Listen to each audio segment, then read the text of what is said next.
morning and happy Monday. We're starting off the week with a real one this morning. I don't know what you think about when you hear words like angels or demons or the devil. For me, my journey into even thinking about these kinds of spiritual beings, both good and bad, has been a really up and down one. My first experience in church was at a church where everything was a demon or an angel at work. It was almost like human responsibility got taken out of the equation. If you had a fight with a friend or a roommate, well, that was just a spirit of anger or a spirit of revenge or jealousy or insert other adjective here, or oh, she has a Jezebel spirit. Some of you know exactly what I'm talking about. If you don't, that's totally fine. I feel like I kind of overreacted after that period of my church history and swung the pendulum into the other extreme of not seeing angels and demons anywhere, of completely ignoring the idea that there is a spiritual world of both good and evil forces at work in some way that we can't quite see. In my later years, after attending seminary and now having more experience reading the Bible and really thinking about these things through different lenses, I finally have kind of come back to a middle ground.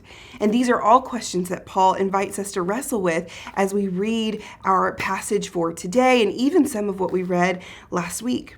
All throughout Ephesians, Paul is going to refer to this influence, this authority that he calls the powers.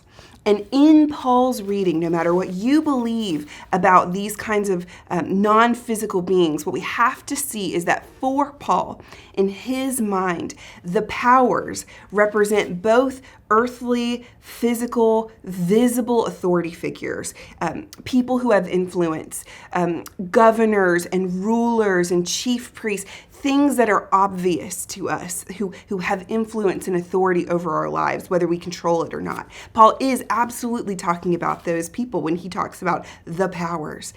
But then in Paul's mind, he's also talking about the opposite, non-physical and spiritual beings that we can't quite see, that also have influence over our lives or authority over our lives. That's what Paul means when he talks about rulers and powers. Both things, this dichotomy of physical and non-physical, spiritual and non-spiritual, it's all wrapped up in the same idea. And all throughout Ephesians, we're going to see how Paul talks about those in the plural sense, and we'll continue discussing that. But in today's reading, he does something even more interesting.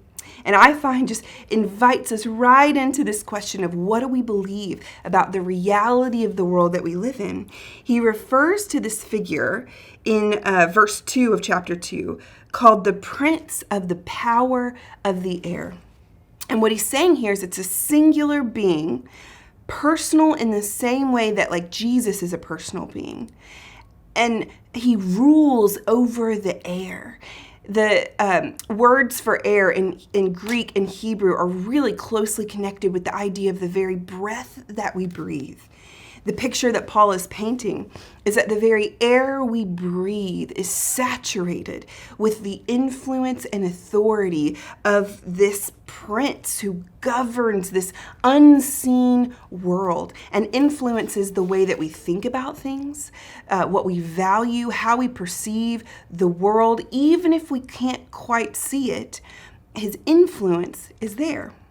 One of the most helpful stories for me in the Bible for understanding how this works and what it means for us is actually from Genesis 4. It's the story of Cain and Abel, of course, the children of Adam and Eve. Cain and Abel offer sacrifices to God for reasons the Bible does not tell us. Cain's sacrifice is not looked on favorably, where his brother Abel's is, and Cain is just stewing in his anger, in his jealousy, in his rage. And God comes to him and sits him down and he says, you have a decision about how you're going to react in this situation. You can either choose to do good or not. And if you don't, God says sin is crouching at the door and its desire is to rule over you, to have you. So in this story, what we see is that there is this outside force operating in Cain's world, who's tempting him to not do good, to give in to all this rage and jealousy that's brewing inside him. It wants to devour him. It's this being, kind of like the snake in the garden, right? This thing that takes shape in the world that wants to influence him. But at the same time that Cain is being influenced by this outside force, the decision is his for how he will respond. So in this story, again, we see that there is human responsibility for how we act in the world. We can't just blame it on this force. But yet we also have to be cognizant of the reality that there is this power in the air, this influence in the very air that we breathe, that is constantly seeking to reshape how we view the world, what we value, and even how we respond in some of the moments where we are at our weakest or at our strongest, or in the moments where we feel comfortable, and it would just be so easy to go down this one route. This is the idea that Paul is talking about here. This idea that we have to wrestle with, that there is this personal being that is seeking to influence everything about how we look at the world. And the good news in all of this that I find so comforting is even before Paul brings up this character, and he's going to continue to unpack in this first part of chapter 2, before he ever even talks about this personal being in the very air that we breathe, he tells you that Jesus is above him and any other power, both physical and non-physical, visible and invisible. That's what the end of chapter 1 was all about. The power that Jesus has over every name, over every ruler.